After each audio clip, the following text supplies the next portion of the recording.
welcome to the fifth Stroke Buddies support group meeting here on Zoom. We sure would like it if more folks could join us, but we're happy that a lot of people seem to be watching on YouTube. You feel free to submit topics of discussion. We're always looking for them so that we can keep this relevant to what you as a stroke survivor want. And so one of the things that was suggested was to talk about weight bearing by Mr. Chris Moore, who's joined us today. So I got a lot I can say about weight bearing, but Chris, why don't you start off and tell us a little bit about your experience and how you might have found weight bearing important? Well, in the summer, I play lawn bowls, which means apart from walking up and down quite a bit, you also do a lot of standing around. I've noticed that I get spasticity in my lower limbs. I've noticed that in the summer it reduces somewhat. I wondered if that had anything to do with the fact that I'm sitting on my backside too much during the winter. Now that's an interesting question to one I don't know the answer, but my first thought was, could it have to do with temperature? I've been trying to figure out this leg spasticity thing for about a year and a half now, since my legs started acting up at 10, 11 years or so. And it's kind of strange because I find stretching and weight bearing actually help. I get like, they say it's coming from my back, but it's presenting like stroke spasticity in my hip. And I get it like, yesterday morning I had it 10 minutes after I wake up. Usually I get it more in the evening when I'm tired. But I find if I work around the yard and do 10,000 steps, I have less of it than if I sit on my butt, which is kind of interesting because you'd think that all the walking would, wear you out and give it to you. But it could be just the opposite. Dennis, did you have something to say there? No, sir. Oh, okay. You just lit up. Zoom doesn't always work right on the who wants to talk and lighting up in yellow thing.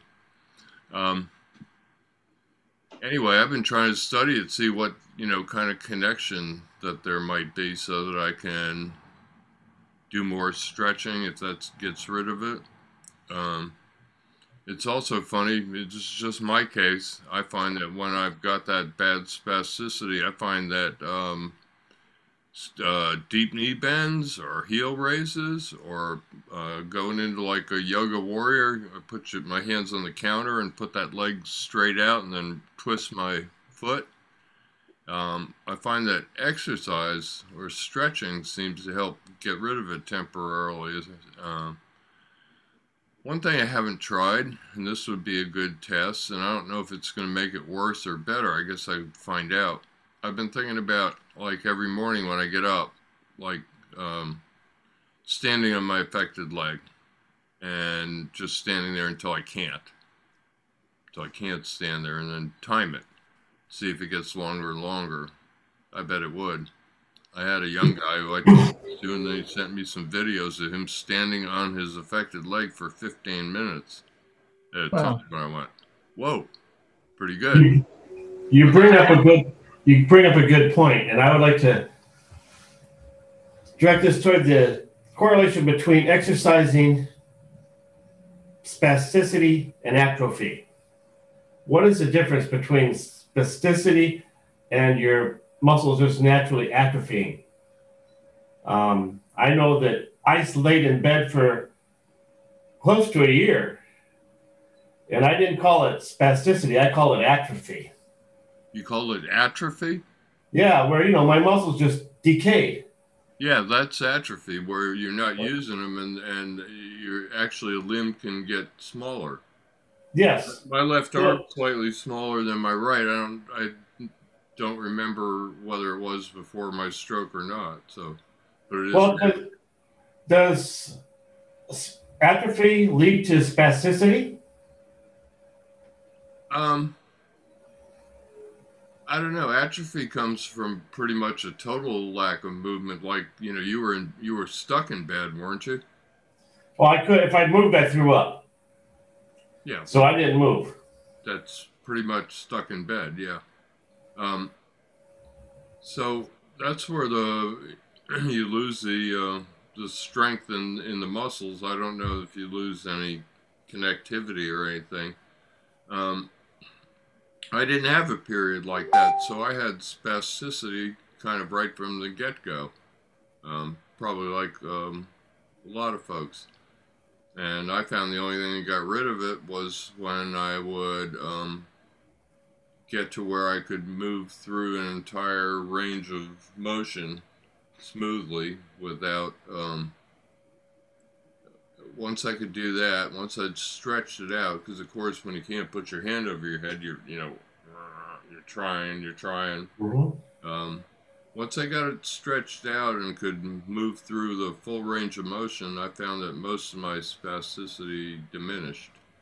I still get a little bit sometimes, unrelated to walking around, like when I lay down to go to bed, but it's not enough to keep me awake. So, my entire body went into spasticity after about 3 months. So were you like shaking everywhere, or did you have? Well, no, maybe it wasn't spasticity, but you know, my entire upper body froze. So I couldn't move anything. I couldn't move my fingers, couldn't move my hands, couldn't raise my hand, my arm above my head. I couldn't move it. I don't know. I could only move it. My arms up about 2 inches at one point. So was that spasticity or was that just atrophy? Well, spasticity tends to be when your muscles tighten up so much that they hurt. Yeah, well, that's what happened. And it's hard to release them. It's hard to extend. Yes, I had that also. Basic stroke pattern, okay? If you ever see anybody that doesn't use their arm, eventually it'll come up to their chest. Actually, eventually it'll go up, and a physical therapist friend of mine said he's seen people who have their elbow stuck at their ear. I can't imagine that. Wow. But there's a stroke pattern. If you point your toe, even if you haven't had a stroke, if you point your toe really hard, you can give yourself a Charlie horse. Well, telling you, if you have had a stroke, that becomes a lot easier. And of course, one of the things that I do is I stretch out both legs really fully. And you got to be careful not to play into that stroke pattern, because that pointing of the toe and in, that's what the stroke wants to do to your foot. So there's an exercise like down and in, up and out for dorsiflexion of your ankle. Well, when on the video I made about that, and when I tell people about that, I tell them, if you start to feel a Charlie horse or something, you may not be ready for it, because you can play into it. So it's a really complicated subject, Joe, and we can keep talking about it. But I mean, there's more than that, because you have spasticity and you also have tone. And most people use those words interchangeably. I've not heard anybody use atrophy in terms of spasticity and tone or the opposite. It's usually used like you're defining it, just a complete inability to move the muscles because you haven't. But if you move from that into some spasticity, it would be harder to overcome the spasticity if your muscles were weak, because one of the things about stretching is it takes some muscle power, especially if something's really stiff. Well, that's usually a brain connection from being stiff. It just doesn't want to go out here because your brain doesn't past a certain point, because your brain doesn't have the connection to do that, and the arm or limb is stiff. So, I've had people, there's an article called Tone versus Spasticity. I've read it several times. I'm not sure I understand it. because most people define tone as tightness, and that's what spasticity is. There's also something else called clonus, and that's when everything shakes all the time. There's a guy, a British guy in Stroke Buddies, who has it in his leg, and he has a video of it when it's shaking, and he can't control it, and it's unbelievable how much his leg is jumping around. My eventual cure. Eventually, I cured it by lying on either my left or right side, pushing my arm up underneath my head, and just laying there in bed with my arm as high as I could, and just stretch it for as long as I could. One of the things that people, and the whole bed trick is not distributed widely enough, in my opinion.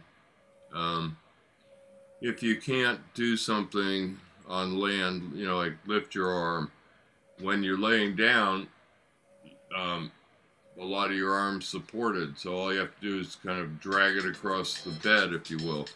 It's almost like being in the pool, where your arm doesn't weigh as much. So you can use laying on the bed to get motion going that you can't do when. Well, I've seen people get their legs going in bed when they can't stand up. And you're just now describing something where you're using the bed to make your arm weigh less, because part of the weight of your arm is being supported by the bed, so you don't have to lift all the weight above your head, and you slide it around on the bed. So there's I'm not sure if this is out there, but it'd be cool to have a YouTube video of nothing but bed calisthenics for stroke victims that are stuck in bed and they have no idea what to do. And a lot of people don't have that much therapy, unfortunately. But just a video showing that you can do things. I have so many people that I talk to about, they're stuck in bed and they're waiting for the therapist to come in and help them. Well, I did something every 2 hours. I just decided I was going to beat it. So I did something from bed every 2 hours. It might be leg lifts. It might be sit on my back trying to do the bicycle. Maybe just not the whole bicycle with the whole leg, maybe just the bicycle with the ankles. I just tried to do that. Then eventually I got to where I'd just work on swinging myself around and putting my feet on the ground and then going back up into bed. Just trying to do everything I could to move myself. Now, there again, I didn't suffer paralysis. I suffered just to where I didn't want to move because I got sick. And doing this, I usually made myself sick by just trying to do these bed calisthenics. But it's just, by doing it, that helped my neuroplasticity on developing my equilibrium to where I wasn't getting sick anymore. Right. I could do that. Let me write it down. I'll add it to my list. I guess I can actually check some things off this list. Bed. Yeah. But just very simple bed calisthenics. Right. Unfortunately, a lot of people that have strokes, they just don't know what to do. That's one of the biggest problems that we've talked about. Sure. Because most people don't realize that they have the way to get better is to take ownership of your recovery, like you did. You just said, all right, I don't care. They're not coming for me, whatever. I'm not getting enough. Neil Isaac got transferred from a rehab hospital to a nursing home, and they only gave him like once a day, so he decided he needed to do 3 or 4 times a day. You just said, I decided I'm going to do something every 2 hours. I did something every hour on the hour, 50 minutes all day long. Mm-hmm. So I think it's the people that take ownership of their recoveries that get better because, like I said 100 times, the cavalry's not coming. And in my experience working with real stroke survivors getting sent home from the hospital and such, it's not the physical therapist that they send to your home. It's the limitations of being in a home as opposed to a rehab facility. And sometimes I'm not sure that the home physical therapists are quite the level of the ones that are in the clinics. But I've had 3 or 4 stroke survivors who got in-home physical therapy, and basically, they have you grab onto the counters. I mean, I have the sheets that they've left 3 or 4 times. That's what I would do for bed calisthenics, because I didn't do bed calisthenics, but it's not something difficult. And I understand the physics of like moving your arm on the bed or in the pool versus on the land, so I certainly could do it and make them. But they don't give you really robust home physical therapy, and you don't get enough of it. I mean, nobody's going to get better once or twice a week for an hour. It's just not enough time. Recently, I read, or about a year ago, I bought the book on Randy Travis and his recovery. Right. And in the pictures there, they show him going through physical therapy where, he went to an actual gym and he had a swimming pool, and, he went to therapy for several hours a day. Well, who gets that in real life? Nobody. That's just, maybe an NFL athlete who just comes out of surgery gets that type of therapy, the type of therapy that is required to get yourself moving again. Well, Randy Travis has at least one extra zero after his bank accounts and paychecks and everything. And 2 or 3. Therefore, he's in a position that most of us aren't. We're dependent on our insurance companies, and the whole insurance system and releasing or graduating you or whatever is another subject of discussion. But that's the system we have here in America. It's different. Like in Australia, you get therapy pretty much as long as you need it. However, they have a very rigid idea. One of the guys I talked with regularly was an occupational therapist in school, and he quit because they weren't interested in his ideas. They were trying to put him and his ideas in their box. And he's a stroke survivor, and he thought he had something to add to the whole occupational therapy thing as a stroke survivor himself, and I would have to agree. I've read many a times that, when you go into therapy, you have to look at it like an athlete. And you have to train just like an athlete. So, Chris, yes, you need to continually train. Not only, you have to train for your lawn bowling events. Right, but before you even get there. Yes, I've got an extra problem in that I got dystonia. So if I push it a bit too hard, then I'm usually my muscles are locked up for about 2 days after that. So it's difficult. But one of the most underrated exercises going is the core muscles. Well, I got to where I could do 50 sit-ups. I'd go into the therapy room and I would lay on their mat to do sit-ups. The therapist, because I wasn't getting dollars, the therapist wouldn't help me. So I had to find someone to hold my knees down so I could work on my sit-ups. And they let you come in and use the mats? They yelled at me, but I did it anyways. They said you shouldn't be in here. I said, well, I'm going to either be in here or I'm going to be in bed.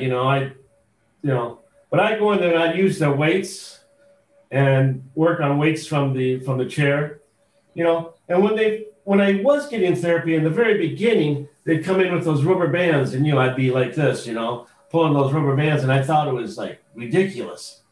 but I didn't understand the importance of it because they would just come in and do it. They wouldn't explain why I had to do it. If they explained it, I probably would have been more receptive to doing it.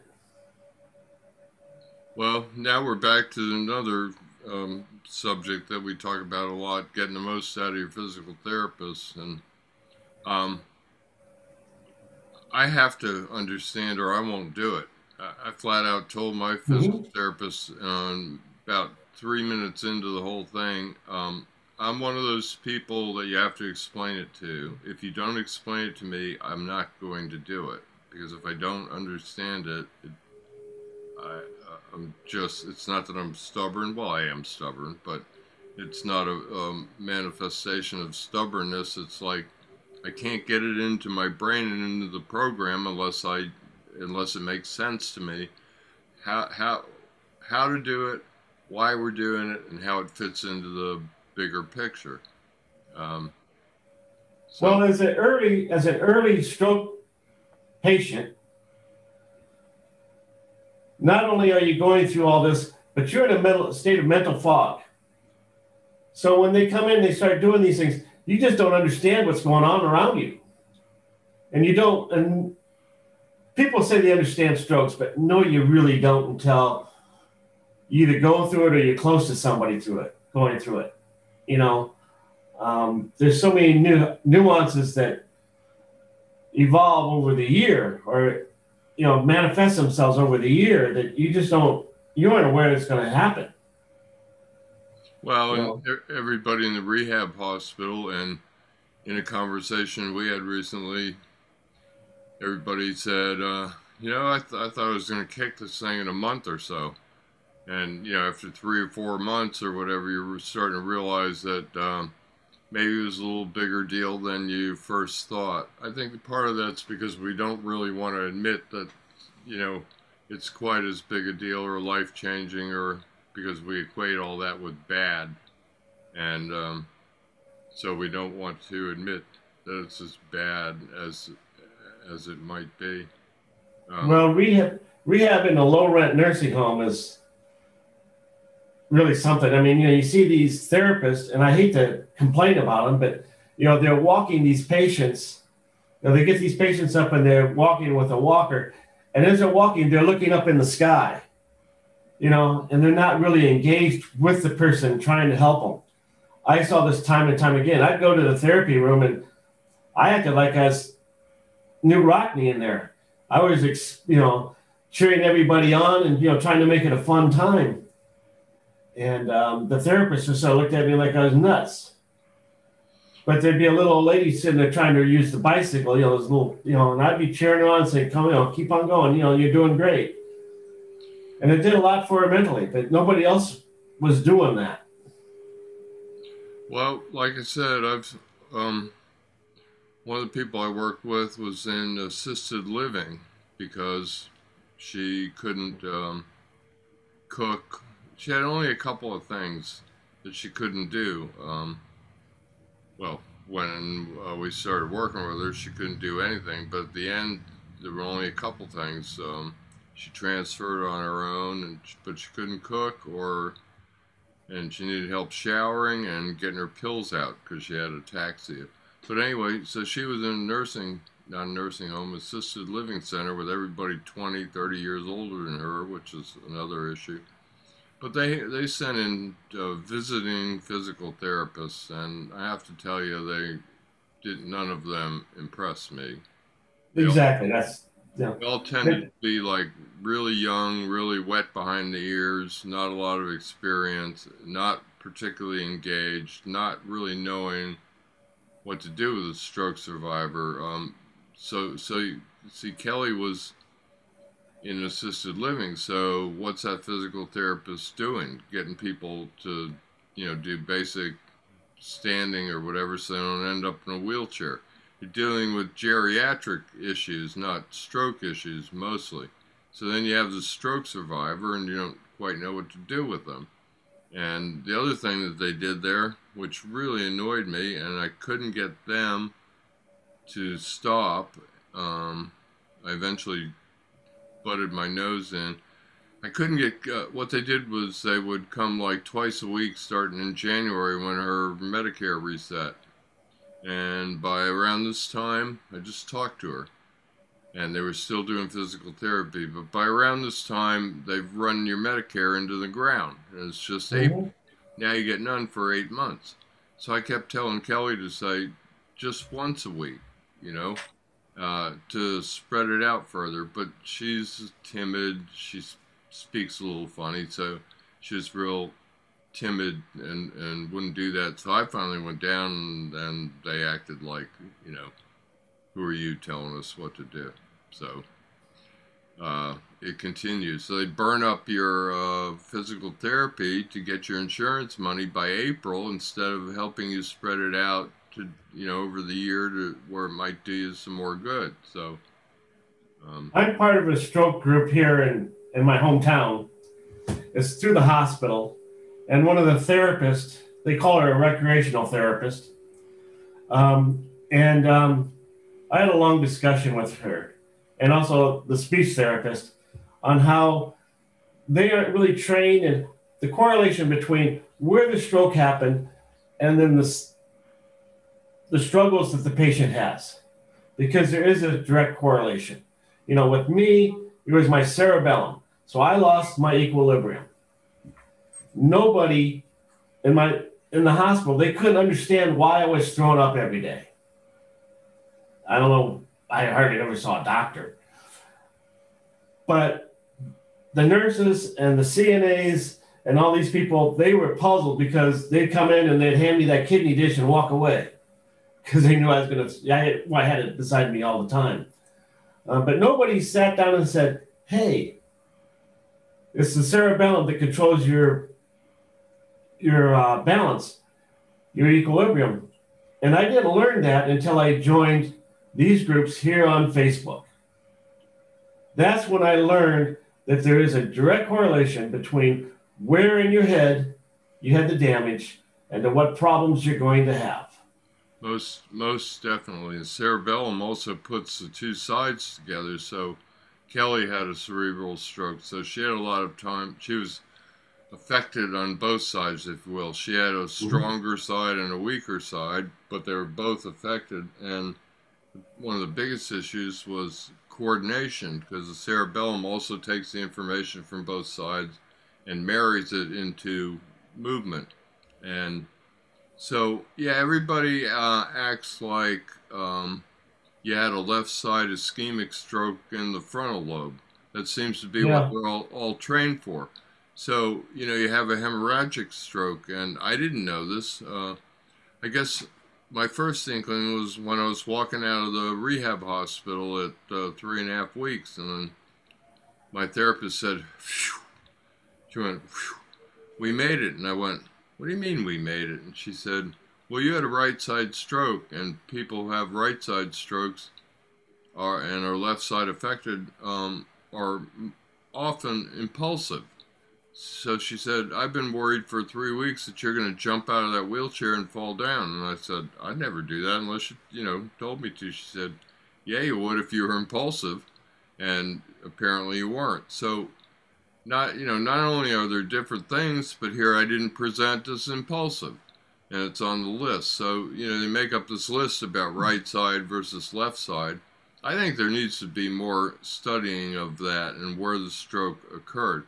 I also think that we need a whole lot more neuro-trained physical therapists, because most of the physical therapists out there are orthopedic, and it's very, very different, rehabbing somebody who had a knee replacement or a sports injury than it is somebody who had a stroke, because in both of the prior ones, you're talking about rehabilitating that part of the body.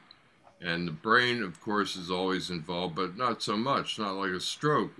With a stroke, when you can't move your arm, I used to yawn, and my arm would go all the way up and come right back down, and then it was stuck in my lap again. The one thing that it's a reflex, and I met one person who said they harnessed it. I couldn't harness it. Most people tell you they couldn't harness it, they couldn't duplicate it, they couldn't use it in any way in their recovery. I had this one person who said they did, but I couldn't understand their explanation. So anyhow, it's the one good thing about that is, when your arm goes up like that, I'd look at my arm and go, well, there's nothing wrong with you. You seem to be working. It's a brain connection. So that's the point with a neurophysical therapist. I've worked with 12 local survivors. I would say at least half of them, I took them to physical therapy along their way. I'd take them to physical therapy and then do physical therapy with them in their houses, and based on what the therapist gave us to do for homework. And I also I went to the same place, and I had there's only one neuro-trained one there. In fact, she's the only one around here. In fact, people from Charleston come up, which is 2 hours away, come up here, and she's booked up with like out-of-town people. Once I got known she knew about stroke, it became hard for me to get her if I wanted or needed to get back into physical therapy. But it was very, very different, because she would talk about how your brain burns and why we're doing this. We're doing this because she'd give you the reason. This is the way you pattern your brain, and if you have somebody that explains it to you long enough, then eventually you get kind of a map as to how it works. I find that the neurophysical therapists are much more open to, and they give you like pieces. The orthopedic ones, I mean, how many of us have seen 3 people walking somebody on day one? One on the stool with the leg, one with a wheelchair behind, and one on the gate belt. Yeah. We're back to weight bearing again, aren't we? I mean, I ask about that, and one of the reasons they do that is they want to get you up and do weight bearing right away.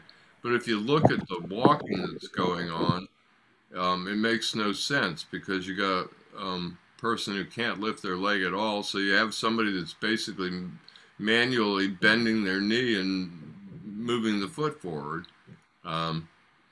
But it's back to the weight bearing thing. Okay, here's the thing that we skipped over about weight bearing.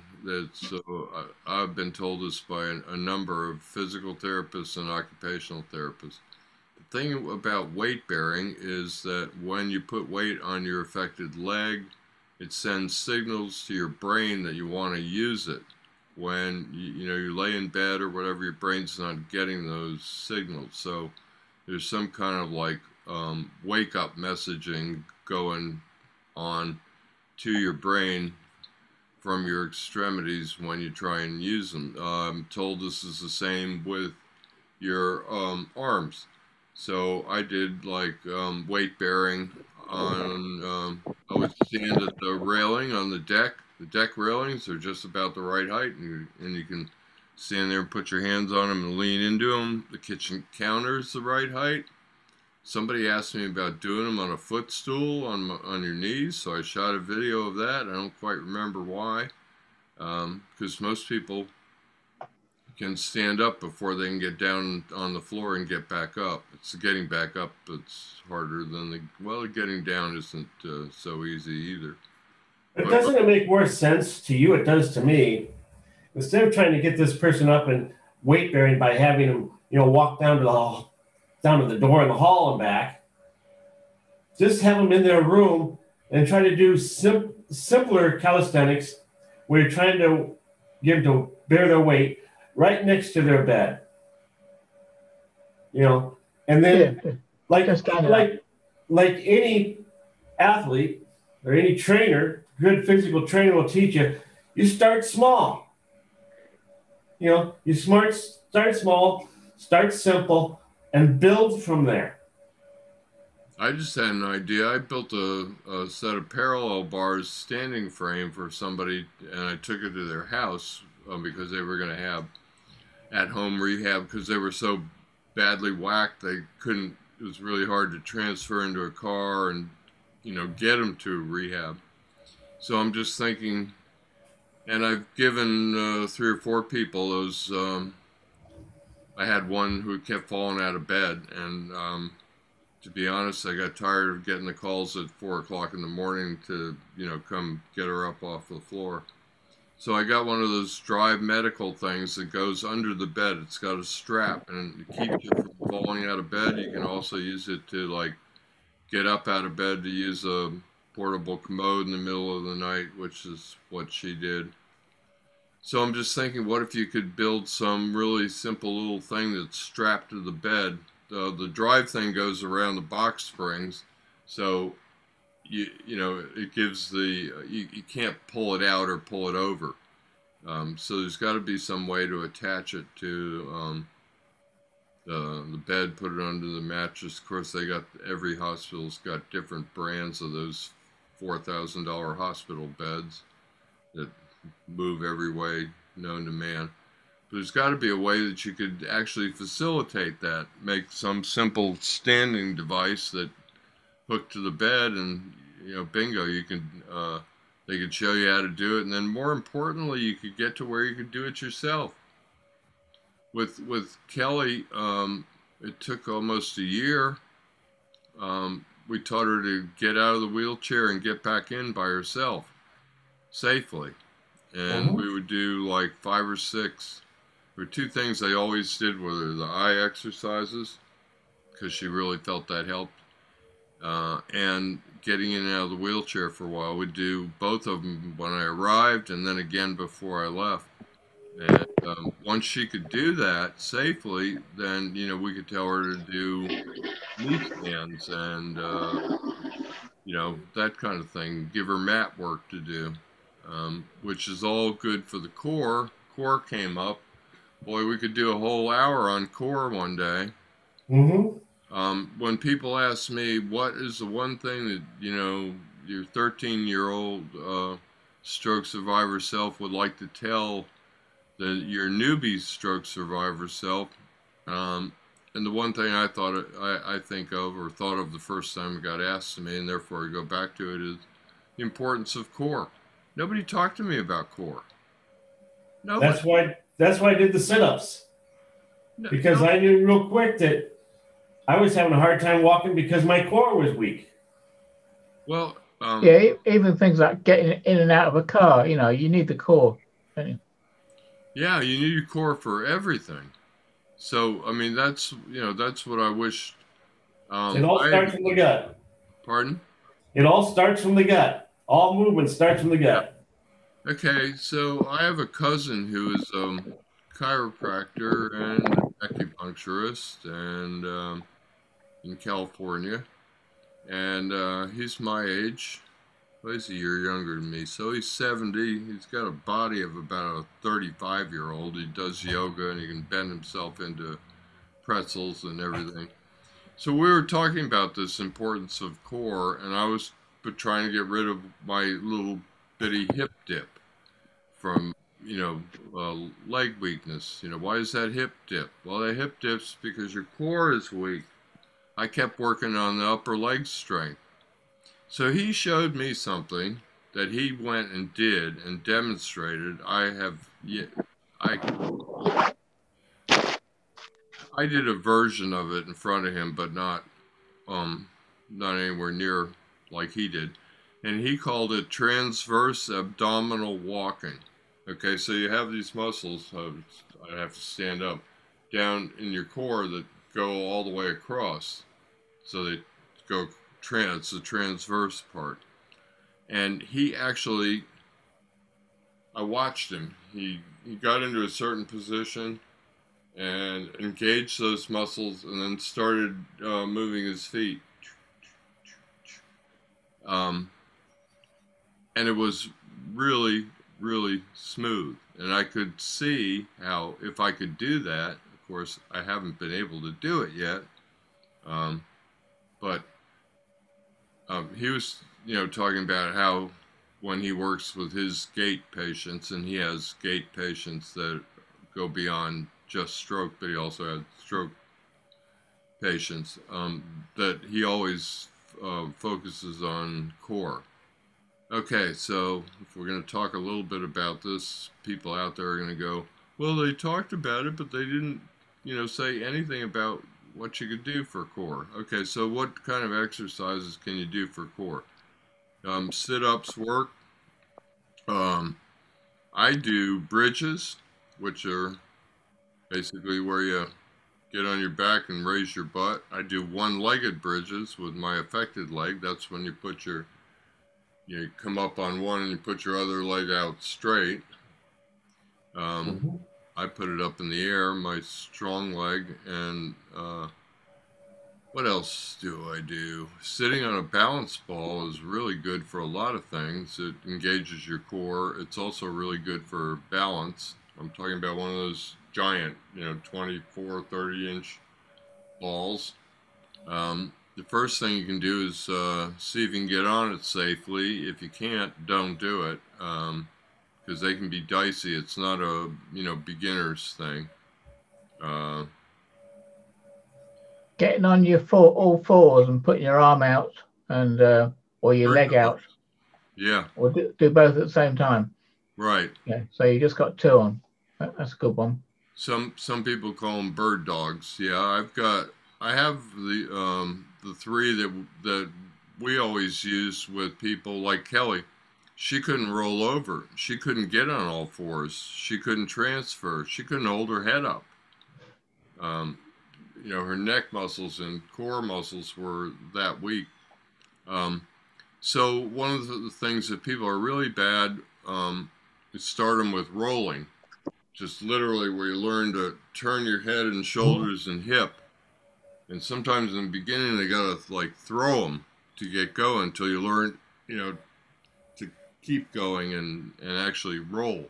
And when you can do that instead of throwing to get over, then you're starting to build the core muscles. One of the things I do every week with my sister-in-law is adaptive or chair yoga, and a lot of the stuff in yoga, definitely uses your core.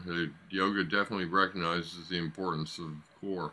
And sometimes she'll say, if you don't think your core muscles are engaged, and I tried it, just if you're sitting in a chair and you lift your legs up, feel your core muscles. Exactly. You're using them. So we start with rolling and then crawling. You got to learn the 2-point crawl. If somebody with cerebral issues, she did a 4-point crawl. She wasn't putting the two sides together at all. It took about a year for her to get the 2-point crawl. And that's like when you do it like a baby. Opposition. You're moving the left arm and the right leg, the right arm and the left leg, just like a baby crawls. A baby crawls to learn opposition. And that's, I've got a video on that on my YouTube channel called, oddly enough, Opposition.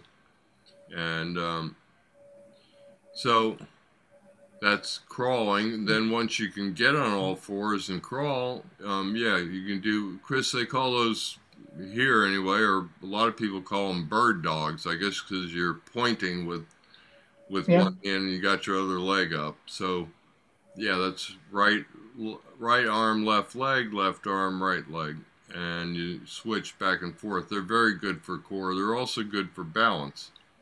If you can't do them very well, which Kelly couldn't, I would stand behind her and I would just cue her. I might touch her hips just slightly before she started, let her know I was there and she was safe, she wasn't going to fall over. And if I had to in the beginning, I'd actually grab her hips and keep her from, if your balance isn't good and you're doing bird dogs, you're going to go over towards the arm that's out. In my experience, everybody I've ever seen try and fall wants to fall forward and towards the arm that's out. If the left arm's out, they'll fall to the left. If the right arm's out, they'll fall to the right.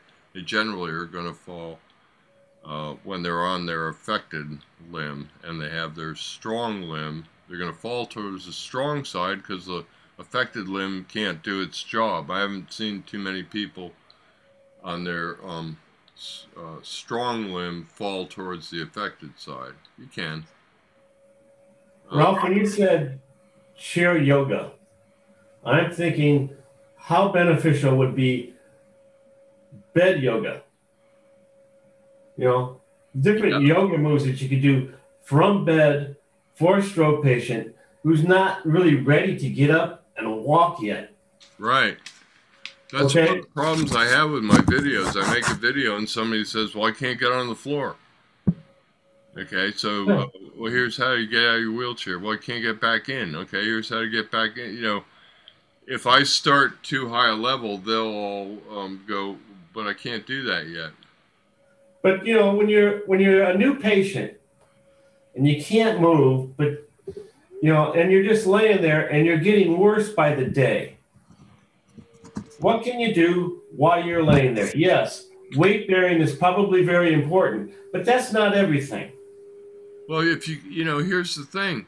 If you can't stand up, you can't do weight bearing yet, period. Exactly. I mean, you know, these things are, all these recommendations and things are in an ideal world. You know, if you can't stand up or you get sick every time you move, you have to deal with that first. You have to overcome that first, or, you know, or, you know, before you get to the next step. Well, when I started out, right after I woke up, I started seeing the speech therapist. And I got 2 months of speech therapist.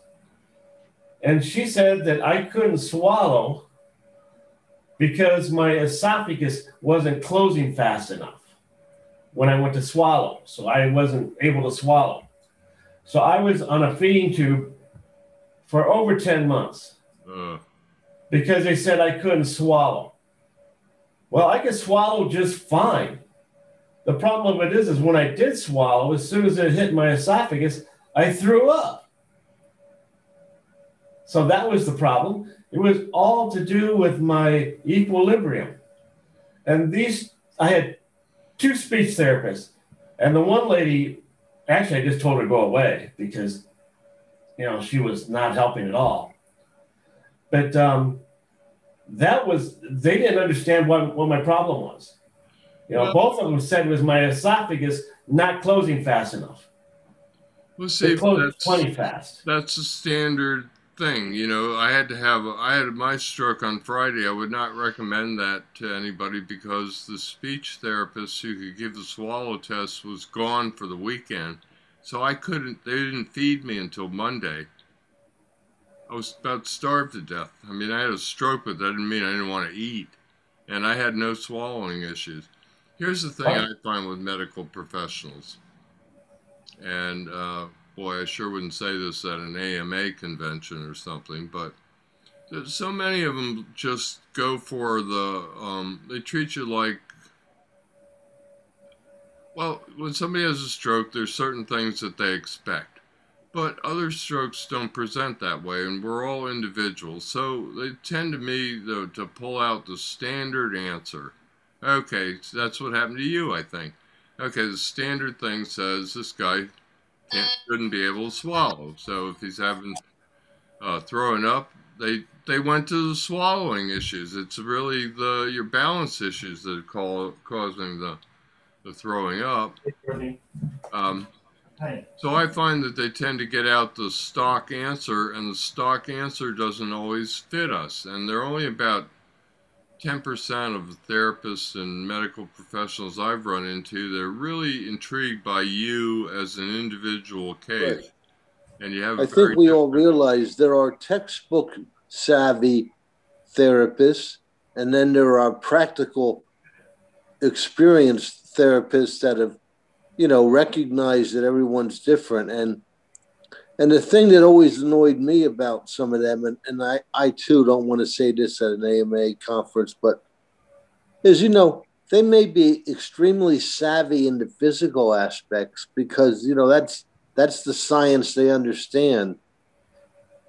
But they're not very savvy often about the mental and emotional side of a stroke survivor. That's why I like the neurotrained physical Yeah. therapist. You know, I have a physical deficiency, but I also have an emotional mental deficiency. And I need a therapist and a doctor who understands that. And I'm likely different than the case study on page 342 of your textbook. I found that to be true of doctors too. About 10% were really engaged and really treat you individually. And a lot of times I feel like I'm just getting the textbook answer. Yeah, page 342 says right here, must be. Well, no, wait a minute. I'm presenting different facts to you. So, now we're back to the whole thing about patient advocacy. I'm a big believer that that's when you have to stand up for yourself and say something. And because otherwise, they'll just head down this highway as guided by the textbook, giving you standard answers. And God, this is really unfair to lots of great medical professionals, doctors, clinicians, therapists, and whatever, because there are a number of them that are engaged. One thing people don't know is that if you go to a place that has more than one physical therapist, mine didn't, I lived in a small town, and you don't like your physical therapist, or don't get along with them, or don't think they're listening to you, you can just ask for another one. When I tell people that, they go, really? Well, yeah, really. You're paying for them. So if you're not happy with them, you can ask for somebody else. So much of this comes back to us. It really falls on us. I've learned early on, we have to be our own best health advocate. No one else is going to do it. Right. And that's when I'm getting my initial treatment and ongoing also. Oh, yeah. I mean, doctors don't like dealing with me and my fiance because we'll ask so many questions and interject ourselves, but that's okay. You got to be your own best advocate. Otherwise, nothing gets done. Yeah, I have similar experience because I'm more demanding than. See, there are two kinds of patients that I see. The kind like you and me that have to understand everything, make sense out of it, ask a lot of questions. And then they're the ones who say, just tell me what to do, doc. I don't, they don't really want to know anything. I can't be one of them. So, yeah, I feel sometimes like the medical professionals I interface with are kind of annoyed by me because, like you, I'm demanding a little bit more of them because it's me, I'm a good advocate for myself, and I learned how to, when I work with the local stroke survivors, oftentimes they don't drive or need help getting to medical appointments and that sort of thing. So I've done a lot of hauling people around and advocating. Stroke survivors often don't understand the complex language. They can be, overwhelmed easily. They can have brain fog still. And so I'm a number of years out, and I've learned what I can about stroke and about medical language. So I had this one guy, and that just overwhelmed him all the time. And after we'd leave the appointment, I'd say, "Hey, Chris, you want to hear what they told you in English?" And he'd go, yeah. And I would tell him, I'd put it in like terms he could understand because he didn't get that. I mean, how many people know what an infarction is, and they'll use that terminology on you. It's not that they're trying to be difficult. It's the language and the world they live in. And it's difficult, to understand because we're all new at this. I mean, I wasn't expecting to have a stroke. I didn't know much about them. I knew I had one. When I got off my exercise bike and tried to walk, I knew exactly what had happened. I knew that much, but I didn't know much about prevention, and I didn't know you know, because none of us are expecting to have them. So Exactly. there you are. You know, you have a stroke and you have no knowledge as to what to do, and you got this system that's fragmented. And let me add, without opening up an even uglier can of worms, the same advocacy we're talking about with the medical providers is also necessary with the insurance companies. Oh I God, mean, and I don't want to go down that path because that's a whole month long of conversation. But yeah. And I'll just say it's the same with because some of the folks I've helped have been on Medicare, Medicaid, yep, it's various. all the same. Yeah. Oh, Medicare is worse. If you, well, no, not really, because I actually had to get a letter of. I have somebody I'm helping now who got a letter to allow me to, signed a letter to allow me to talk to her insurance company. And when I did the Medicare stuff, you can't talk to them.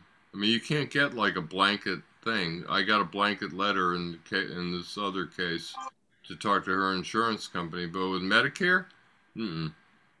Yeah, Well, let's face it, the whole federal government, just getting anybody from Medicare on the phone is nearly impossible. yeah. Well, I've guess got to go off, by the way. So I'll see you next week. okay. Have a good dinner. Thank you. Um, yeah.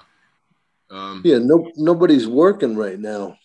well, and the other thing is, you know, in order to do anything, I would have to be at the stroke survivor's house, sitting next to them, and have it all on the speakerphone because, like, in the beginning, they would say, "Do we have your permission, Chris, to for Ralph to talk to us?" And he'd say, "Yeah."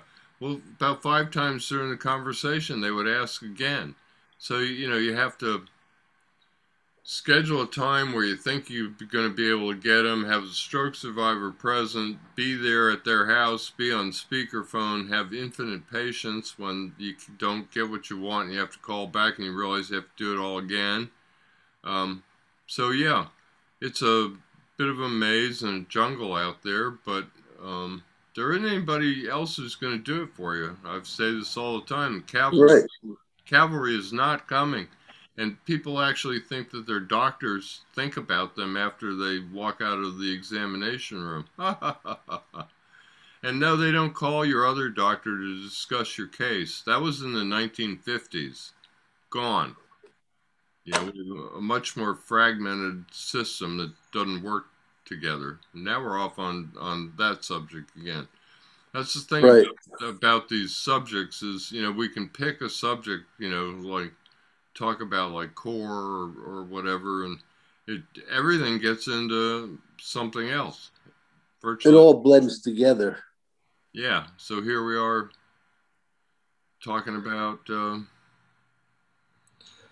dealing Ralph, with some. I did a podcast for Roof Like on you know, navigating the healthcare system as a stroke survivor. And you know, there's so much to that. And it's sad, you know, and we're all fairly, you know, younger and articulate and intelligent. I think about the 98-year-old man and wife who are computer illiterate and have to do this. And, you know, it breaks my heart. How does that happen? It doesn't. No, no, it's stroke is much harder on you if you're older, not just physically, but the whole computer aspect, you know, comes into play. Um, do you have you, I've not seen that. I'd love to see that. Do you post it? Well, she posted on globalstroke.com. Can you post it in Stroke Buddy? I don't know. I'd have to get some help. I'm as bad as that 98-year-old woman sometimes with the computer. That's okay, Dennis. You know, you may not be a computer person by trade, and who knows what other issues you could have um, caused by your stroke. So, um, But anyway, yeah, I think it would be beneficial to people in the group, and I'd love to hear it. So that's okay. I'll follow up on that, Ralph. Because I think this is well, if you can, you can. If it exists and you post it other places, then it could be posted, or it should be able to be posted anywhere. Anyway, it's a big subject because so many people aren't their own advocate, and you know they miss out on a lot. I see it all the time. I went to the neurologist and they didn't have my scans, and I'll type, "Did you check to see if they had your scans?" No. Did you call the place that was supposed to send the scans and see if they sent them? No. Well, you know, you didn't do your job. They don't want to hear that, though. They expect the system to work. Whereas I look at it like, if when I go someplace and I want somebody to see my pictures or whatever, I follow up at both offices until I know that everything's good. Or I have some providers where they've done it right before, and I'll assume that they're going to do it right again.